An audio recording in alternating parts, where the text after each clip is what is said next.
सबसे तेज खबर श्रावस्ती चैनल में आपका स्वागत है। चैनल को लाइक शेयर एवं सब्सक्राइब करें, साथ ही बेल आइकन दबाना ना भूलें, जिससे हर खबर आपको सबसे पहले मिलती रहे।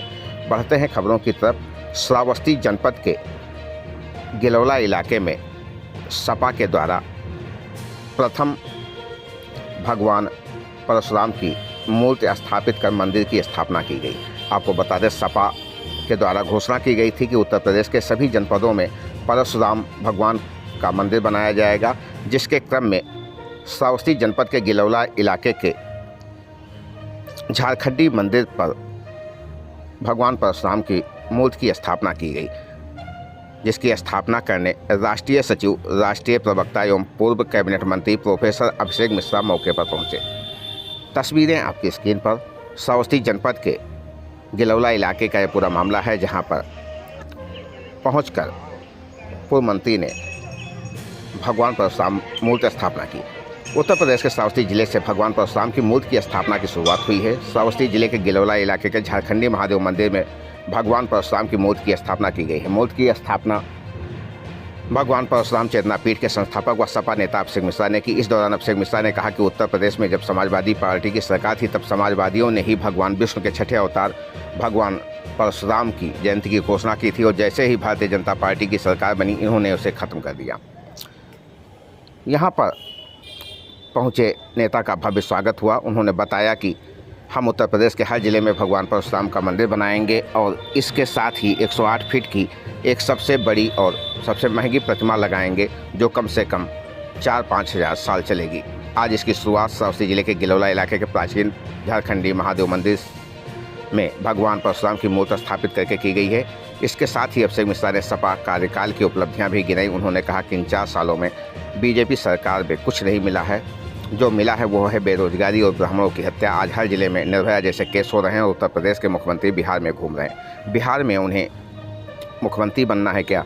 आप लोगों से बस इतना निवेदन करने आया हूँ कि अब उनकी उत्तर प्रदेश से छुट्टी करा दो, कह दो बिहार में जाकर राजनीति करें। कार्यक्रम के दौरान कई सपा के नेता, कार्यकर्ता और पदाधिकारी मौजूद हैं। तस्वीरें आपकी स्क्रीन पर श्रावस्ती जनपद के गिलौला इलाके के झारखंडी मंदिर की ये तस्वीरें हैं, जहां पर उन्होंने सभा को संबोधित किया।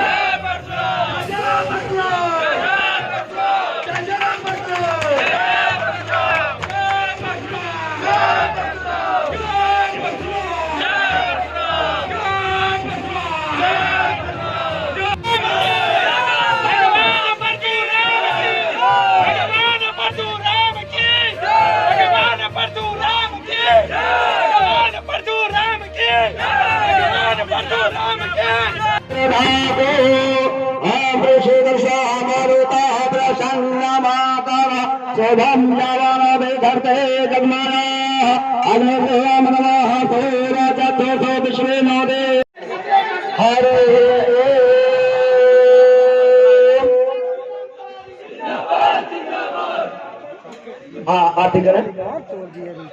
हरे हरे ओम सतेरा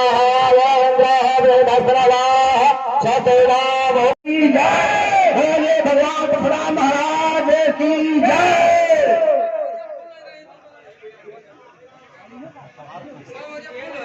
जब तक आपका इस पृथ्वी पर जन्म रहेगा, हमारा कर्तव्य है कि हम ब्राह्मणों की सेवा करते रहेंगे। आपने सभी से निवेदन है कि पैर जाए के प्रयास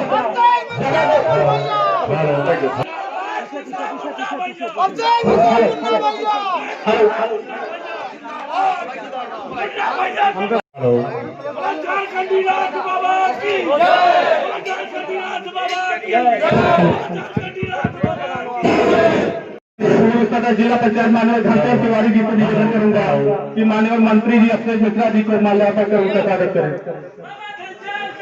जिंदाबाद जिंदाबाद जिंदाबाद जिंदाबाद जिंदाबाद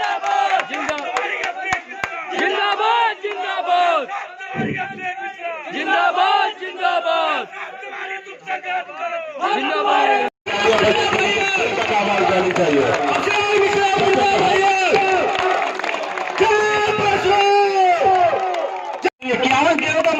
मिश्रा जी और आचार्य पांडे मणि जी, अक्षय कुमार मिश्रा जी, सरबजीत यादव जी को पहना कर उनका इस नई नस्ल को, इन नौजवानों को प्यार है जिंदगी यह बता दीजिए, प्यार है जिंदगी यह बता दीजिए। शादी में हमारी मीटिंग भी की थी, ब्राह्मण सम्मेलन भी किया था, जिसमें ये बात कही गई थी कि हम लोग 1 माह के अंदर कर लेंगे। कोशिश यही की गई कि कुछ परिस्थितियों के कारण, भैया की व्यस्तता के कारण कार्यक्रम आज मिला, लेकिन खुशी ये है कि आज श्रावस्ती किसी एक मंतव्य में भी नंबर 1 पे है। उत्तर प्रदेश में हम लोग नंबर 1 की तरफ जा रहे हैं। आगे भी इसी तरह के प्रयासों से हम जाते रहेंगे। बहुत बहुत धन्यवाद, इससे ज्यादा नहीं भैया के लिए। की बात तो उत्तर प्रदेश में अपने सबसे विश्वसनीय सलाहकार बड़े भाई भैया अखिलेश मिश्रा को दिया कि आप समाज, ब्राह्मण समाज का सम्मान के लिए प्रत्येक जिले में भगवान परशुराम की एक मूर्ति की स्थापना की जाएगी, जिसका दायित्व अभिषेक मिश्रा को दिया गया। मैं गौरवान्वित हूं, मैं खुशी महसूस कर रहा हूं कि आपके द्वारा उस कर्म में सबसे पहले भगवान परशुराम की मूर्ति का पूजन सिर्फ श्रावस्ती में आपने किया है। इसके लिए आपका मैं बहुत बहुत स्वागत, अभिनंदन करता हूं। भाइयों, भगवान परशुराम जिनका इतिहास है सतयुग से अंत से कलयुग के प्रारंभ तक, उनका जीवन चरित्र रहा। किसी भी देवता, किसी भी ऋषि और किसी भी अवतारी का इतना बड़ा जीवन चक्र नहीं रहा है जिन्होंने युगों युगांतर तक इस इतना चिरंजीवी जीवन इस धरती पर व्यतीत किया। श्रावस्ती की तपोभूमि पर एक ऐसी भूमि, एक ऐसी मिट्टी जो कि आज से नहीं शाश्वत वक्त से पवित्र है। पांडवों के वक्त का ये प्राचीन मंदिर, जहां भोलेनाथ की स्थापना लोग कहते हैं कि पांडवों ने स्वयं अपने हाथों से की थी और आशीर्वाद लेकर के महाभारत का रण उसके बाद लड़ा और विजयी हुए। आज एक ऐसे स्थान पर सबसे पहले तो इस मिट्टी को सर माथों पे लगा करके प्रणाम करता हूं, नमन करता हूं और भगवान महादेव से भी दर्शन हुए, भोलेनाथ के दर्शन हुए। बहुत प्राचीन शिवलिंग है आपके यहाँ, बहुत सुंदर देवी का प्रतिमा है, बहुत बढ़िया गणेश भगवान का है, बजरंगबली सामने स्थापित है। और आज इन सबके बीच आपके, हम सबके ऊपर बहुत कृपालु, जिनकी कृपा हम सबके ऊपर बरसती रहती है, हम लोग अपने आप को उनका वंशज मानते हैं। एक आदर्श के रूप में एक ऐसा स्वरूप, एक ऐसा अवतार विष्णु भगवान का जिसको लोग चिरंजीव मानते हैं। दूसरा कोई अवतार भगवान का चिरंजीव नहीं है, ऋषि परंपरा में जन्म नहीं लिया, एक अकेला अवतार है जिसको चिरंजीव मानते हैं। तो ऐसे चिरंजीव भगवान परशुराम के मंदिर की स्थापना के मौके पर मैं एक बार सारे साथियों को, आए हुए साथियों को प्रणाम करता हूं, नमन करता हूं, वंदन करता हूं, अभिनंदन करता हूं। आप सबको प्रोफेसर अभिषेक मिश्र का सादर प्रणाम। का जो आपके यहाँ पांडवों के जमाने का स्थापित मंदिर है, इसका जीर्णोद्धार, यहाँ पे काम करना, यहाँ पे इतने सारे लोगों को इकट्ठा करना, पूरे जिले के शीर्ष नेतृत्व को, ब्लॉक के शीर्ष नेतृत्व को, क्षेत्र के शीर्ष नेतृत्व को, हम लोगों को लखनऊ से यहाँ तक ले आकर के आने वाले जिम्मेदार, अगर ऐसा कोई भाई है जिसकी मोहब्बत में हम और आप सब आज चल के आए हैं और वो जिसने आज का कार्यक्रम सजाया है, तो ऐसे आदरणीय अभिषेक कुमार मिश्र मुन्ना भैया को, हमारे शुक्ला जी को, मैं सब लोगों को धन्यवाद देता हूं कि आपने हम लोगों को यहाँ इस भूमि पे आने का मौका दिया और ईश्वर से जुड़ने का मौका दिया। मैंने निर्णय लिया कि भगवान परशुराम की 108 फीट की कांस की प्रतिमा, जैसा इंसान ने कभी सोचा नहीं था, जहां तक मानव की सोच नहीं पहुंची थी, जहां तक विचार नहीं पहुंचा था, जहां तक स्वप्न और दिवा स्वप्न में भी किसी ने निर्णय नहीं लिया था, वो भगवान परशुराम की प्रेरणा मिली। और कहीं न कहीं मुझे ऐसा लगता है ये निर्णय मैंने नहीं लिया, ये निर्णय स्वयं उन्होंने लिया, मैं तो सिर्फ निमित्त मात्र बन गया कि इंसान के माध्यम से ईश्वर काम कराता है। हमारे बड़े बुजुर्ग बताते हैं, बहुत सारे बड़े बुजुर्ग में सामने बैठे हैं, पंडित जी पीछे बैठे हुए हैं। बड़े बुजुर्ग बताते हैं कि ईश्वर को जब कोई बड़ा काम करना होता है तो किसी के निमित्त करता है। तो इस निमित्त में अभिषेक मिश्र निमित्त बने, हमारे साथ हिमांशु शुक्ला निमित्त बने, राहुल जी निमित्त बने, प्रमोद जी निमित्त बने, हमारे शुक्ला जी निमित्त बने, अभिषेक मिश्रा जी निमित्त बने, आशीष पांडे जी निमित्त बने, हमारे अध्यक्ष जी निमित्त बने, हमारे मिश्रा जी निमित्त बने, त्रिपाठी जी बलरामपुर से आइए, सब निमित्त रहे इसमें। और पहली बार हम लोगों ने निर्णय लिया कि उत्तर प्रदेश के हर जिले में हमारे आराध्य, हमारे पूज्य जो भगवान विष्णु के छठे अवतार हैं, उनका एक मंदिर हर जिले में बनाएंगे। और वो कहते हैं ना, जब आदमी बड़ा निर्णय लेता है, जब बड़े संघर्ष की तैयारी करता है, बड़े तपस्या की तैयारी करता है, बड़ी लड़ाई की तैयारी करता है, एक बड़ा सोच रख करके, दिल को बना करके, सबको साथ चला करके, सबको साथ इकट्ठा करके जब कोई निर्णय लेता है तो सारी कायनात उसकी मदद करती है, ईश्वर उसकी मदद करता है। लगभग 50 दिन बाद, 50 दिन पहले श्रावस्ती में आया था और आपके बीच ही हम लोगों ने घोषणा की थी और जिम्मेदारी अभिषेक मिश्रा मुन्ना जी ने ली थी, हमारे शुक्ला जी ने ली थी, हमारे अध्यक्ष जी ने ली थी, हमारे भाई आशीष पांडे जी ने ली थी कि भैया भगवान परशुराम का पहला मंदिर हम बना देंगे अगर आप लौट करके आए तो। और मैंने उस दिन भी यह विश्वास दिलाया था, वादा किया था कि आप जितनी बार बुलाओगे, जब बुलाओगे, जहां बुलाओगे, श्रावस्ती की भूमि से जिसका आदेश हो जाएगा, हमेशा प्रोफेसर अभिषेक मिश्रा आपको आपके बीच नजर आएगा। इन्होंने मुझसे फिर कहा कि भैया आपके हाथ हो गए।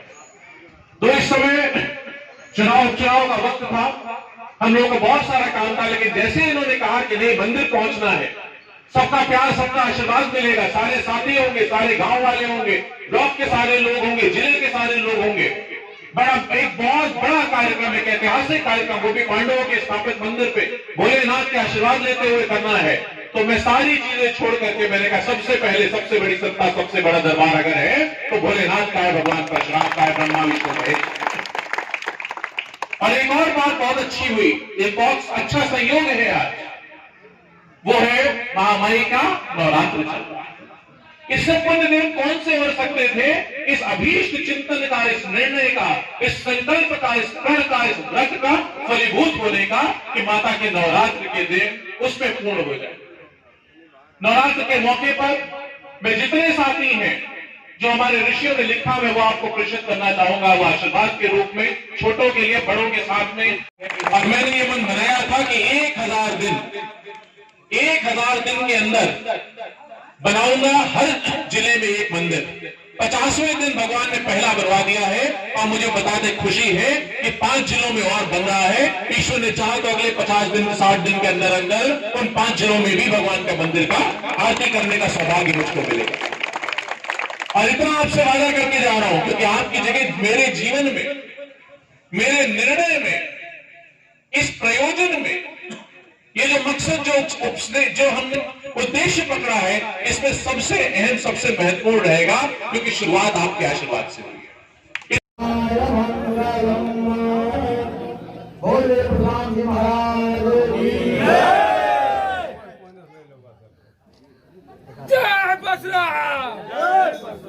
का मंदिर बनेगा, जहां जहां आरती करूंगा, जहां जहां प्रणाम करूंगा, वहां आप सबके लिए प्रार्थना करूंगा। जितने भाई बैठे हुए हैं, जितना मन से आया हुआ है, जितने श्रद्धालु बैठे हुए, जहां तक मेरी आवाज जा रही हो, जहां तक मेरी भावना पहुंच रही हो, मेरी प्रार्थना महामाई वहां तक पहुंचा। और आप सबके लिए प्रार्थना करूंगा, आपके घर के लिए, परिवार के लिए, आपके स्वास्थ्य के लिए और आपके आगे बढ़ाने। हम लोग तपोनिष्ठ है, यहां धनुष धरने वाले।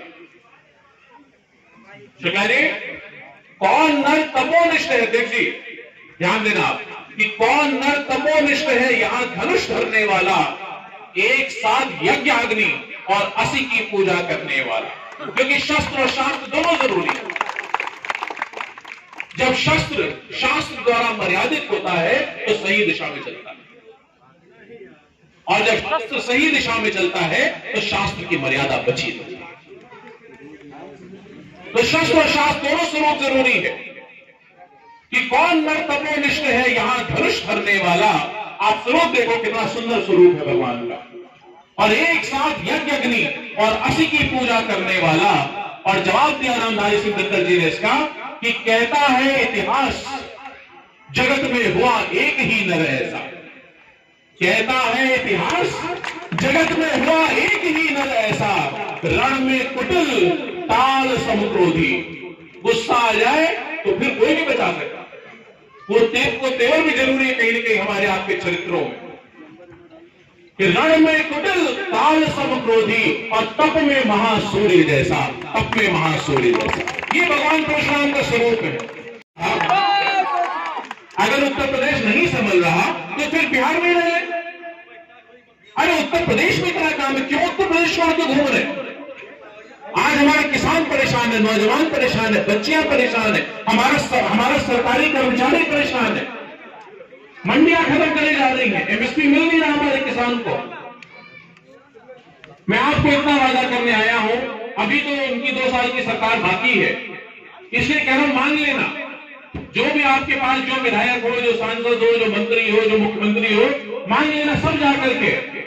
और न दे अगर तो समाजवादी दे देंगे, इतना वादा करके आपको जा रहा हूं कि हाँ, पहली चीज मांग लो कि एक यूनिवर्सिटी दे दें। आपके यहाँ बगल में बहराइच में मेडिकल कॉलेज दिया, किसने दिया? माननीय अखिलेश यादव ने दिया। आज बन रहा है, आपके काम आएगा। आधे घंटे का रास्ता है, आप जरूरत न पड़े, भगवान न करे किसी को जरूरत पड़ेगी तो आप पहुंच जाओ। मांग के देखना एक बार भारतीय जनता पार्टी की सरकार से भी कहो कि एक डिग्री कॉलेज बना दीजिए यहां पर, और अगर नहीं बनाएंगे तो मैं आपको वादा कर रहा हूं समाजवादी पार्टी बनाएगी। जो डिग्री नहीं आती आपके यहाँ, मैं आपकी बात करें, हिंदू मुसलमान की बात करें, तब मत पटना। आपसे यही निवेदन करने आया हूं, यही सावधान करने आया हूं। अभी चुनाव नहीं है, 1.5 साल बाद आएगा, लेकिन मैं आज बता रहा हूं कि कहेंगे क्या आपके बीच आकर के, या आपके बीच आके यही कहेंगे, हिंदू मुसलमान की बात करेंगे, जातियों की बात करेंगे, अगड़े पिछड़े की बात करेंगे, ब्राह्मण, यादव, दलित, बनिया, कायस, इन चीजों की बात करेंगे। इन चीजों में अब बटना बंद कर दो। ये निवेदन करने आया हूं, और धर्म पे बटना बंद कर दो, जाति पे। सबसे हाथ जोड़ के निवेदन कर रहा हूं, अगर देश को बचाना चाहते हो, देश को बढ़ाना चाहते हो, हिंदुस्तान को, उत्तर प्रदेश को ताकतवर बनाना चाहते हो, तो हाथ जोड़ के निवेदन है कि ईश्वर में विश्वास रखो, आस्था रखो, अपना धर्म रखो, लेकिन जब घर से बाहर निकल गए तो सिर्फ एक पहचान, वो हिंदुस्तान, और सिर्फ एक किताब, वो संविधान। क्या कहना है इस पर?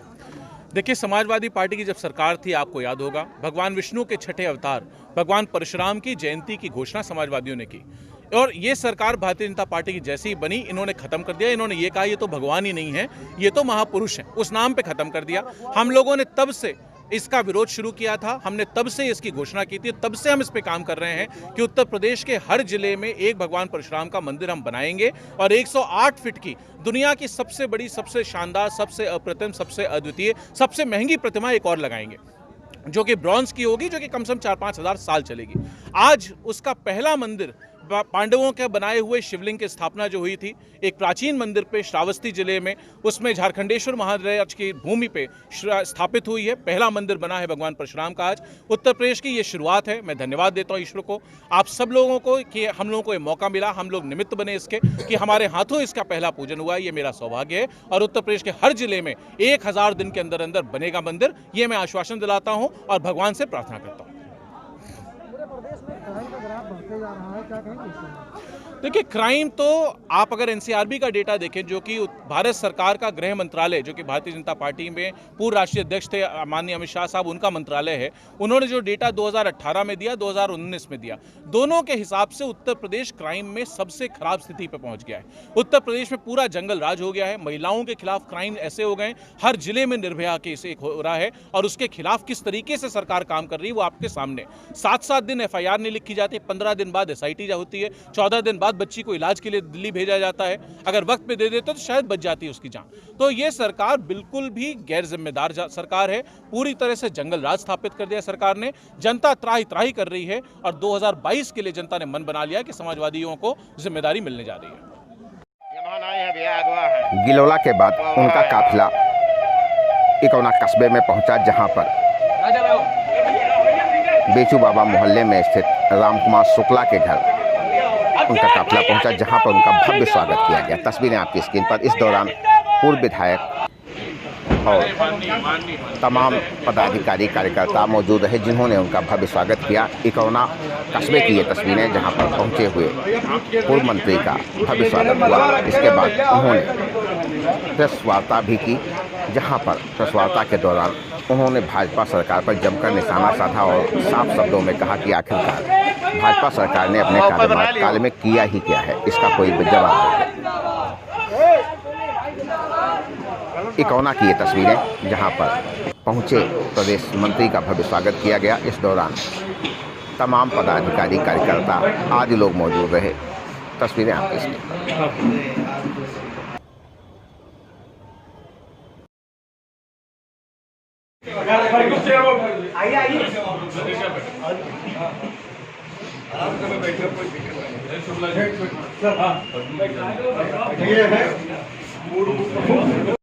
धन्यवाद। कैसा चल रहा है? ठीक चल रहा है? बहुत अच्छा है।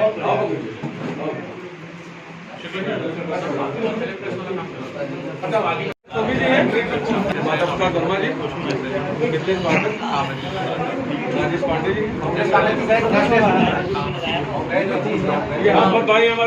जी, आज दो प्रमुख उद्देश्य थे। सबसे पहला तो अपने साथियों के साथ, समाजवादियों के साथ मिलना बैठना, संगठन के साथ, पूर्व विधायक जी, हमारे संगठन के सभी साथी, जिलाध्यक्ष जी, पूरी टीम, उपाध्यक्ष जी, इन सबको मिल करके यूथ की टीम को इकट्ठा करके सरकार के कामों के एनालिसिस करना, उसको किस तरीके से हमें काउंटर करना है, किस तरीके से बेरोजगारी का मुद्दा है, क्राइम का मुद्दा है, करप्शन का मुद्दा है, कोरोना का मुद्दा है, किस तरह क्राइम अगेंस्ट विमेन है, क्राइम अगेंस्ट एल्डरली है, हर जिले में निर्भया जैसा एक केस डेवलप हो रहा है, करप्शन हर चरम सीमा पे पहुंच गया, हर चौराहे पे पुलिस परेशान कर रही लोगों को। इन सारे मुद्दों को लेकर के किस तरह लोगों के बीच जाना है, उसकी चर्चा हुई, एक उसकी मीटिंग्स हुई है। उसके साथ ही साथ एक दूसरा जो महत्वपूर्ण काम हम लोगों ने आज किया है, वो आज से ठीक 50 दिन पहले आपके ही शहर में एक हम लोगों ने घोषणा की थी कि हम लोग जो निर्णय पुराना था, घोषणा उस दिन आपके शहर की हुई थी कि हर उत्तर प्रदेश के हर जिले में भगवान परशुराम का एक मंदिर बनाएंगे और 108 फीट की एक अलग बड़ी प्रतिमा जो कि कांस की होगी वो अलग लगाएंगे, वो लखनऊ में लगाएंगे। 50 दिन पहले मैं श्रावस्ती आया था, उस दिन हमने घोषणा की थी कि बहुत जल्दी श्रावस्ती जिले में एक मंदिर हम भगवान का बनाएंगे। आज मुझे कहते खुशी है कि 50 दिन के अंदर अंदर शारदीय नवरात्रि के पावन पर्व में, शुभ दिनों के मौके पर हम लोगों ने जो एक पांडवों के जमाने का स्थापित प्राचीन भगवान शिव का मंदिर था, जहां देवी का रूप स्वरूप, गणेश भगवान का स्वरूप, बजरंगबली का ऑलरेडी था, वहां पर एक हम लोगों ने नया भगवान परशुराम का मंदिर स्थापित किया है। आज उसकी पहली पूजा अर्चना और पहली आरती करने का मुझे सौभाग्य प्राप्त हुआ। ये एक मकसद था आने का, ये हम लोगों का एक सौभाग्य है और आज इस मकसद को हम लोग लेकर के लोगों के बीच थे, लोगों का बहुत प्यार मिल रहा है। बाकी भी जो सरकार की चर्चा है वो चर्चा भी हुई और मुझे विश्वास है जितनी नाराजगी लोगों में सरकार के प्रति देखने को मिल रही है, मुझे विश्वास है कि जल्दी ही बड़ा बदलाव उत्तर प्रदेश करने जा रहा है। 1000 दिन का टारगेट रखा है कि 1000 दिन के अंदर अंदर उत्तर प्रदेश के हर जिले में एक मंदिर बनेगा, लगेगा, उस पर प्रतिमा स्थापित होगी, जहां पूजा अर्चना और प्रार्थना का एक वो बनेगा जिससे श्रद्धालु अपनी भाव भावना के हिसाब से भगवान का पूजा कर सके, प्रार्थना कर सके। समाजवादी पार्टी की सरकार में ये सच है सवाल आपका कि ब्राह्मण नाराज है क्योंकि हत्याएं बहुत हो रही है। पहले तो मैं ये कह दूं कि सबकी हो रही है, ऐसा नहीं सिर्फ ब्राह्मण की हो रही है, हर वर्ग की, हर समाज की, हर धर्म, हर क्षेत्र, हर व्यापार, हर क्षेत्र से जुड़े लोगों की हो रही है।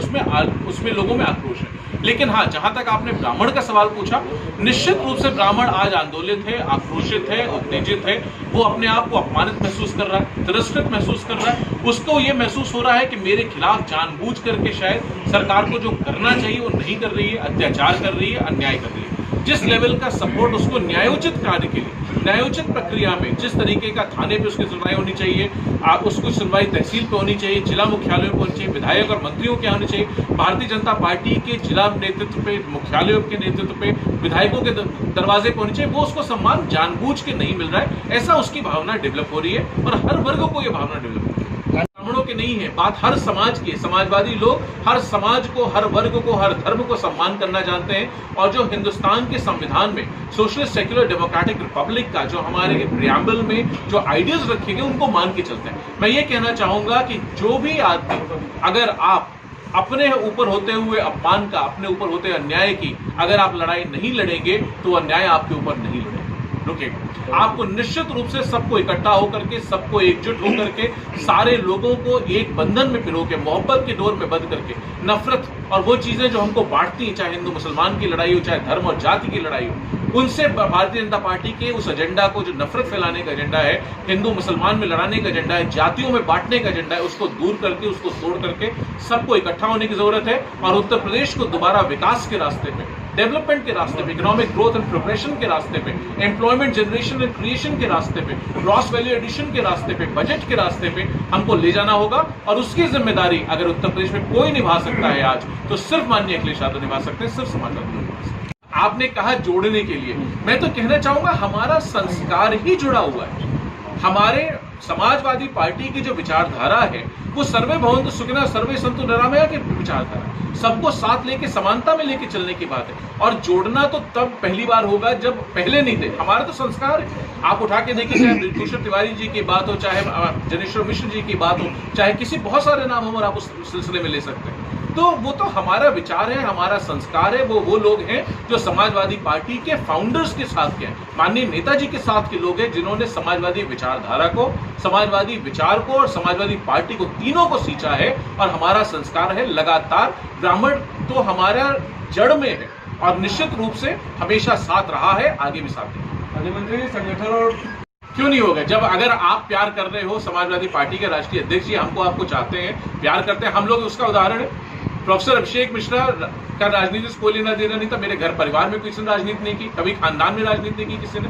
और हम लोगों को IIM अहमदाबाद की नौकरी छुड़वा करके, हम लोग बहुत बड़ी कुर्बानी देके मेरा आपके यहाँ भी काम कर रहा हूँ, लंदन अमेरिका का नौकरी छोड़ के काम कर रहा हूँ आपके, और उसको ला करके लखनऊ जैसी प्रेस्टीजियस सीट से टिकट देना, लड़ाना, जिताना। और मेरे चुनाव में बहुत मदद की राष्ट्रीय अध्यक्ष ने, खुद इतनी मीटिंगें दी मुझको, और हम लोगों को कैबिनेट मंत्री तक बनाया, आज भी राष्ट्रीय सचिव हैं, प्रवक्ता हैं। तो पार्टी सम्मान करना सबको जानती है और अभिषेक मिश्रा स्वयं उसका उदाहरण। भारतीय जनता पार्टी की सच्चाई ये है, असलियत ये है, उनका चाल चरित्र और चेहरा ये है कि वो लोगों को सिर्फ लड़ा करके, धर्म के नाम पे बांट करके, जातियों के नाम पे तोड़ करके, समाज में एक फ्रिक्शन पैदा करके, लोगों में आपस में नफरत का भाव पैदा करके चुनाव जीतना चाहते हैं।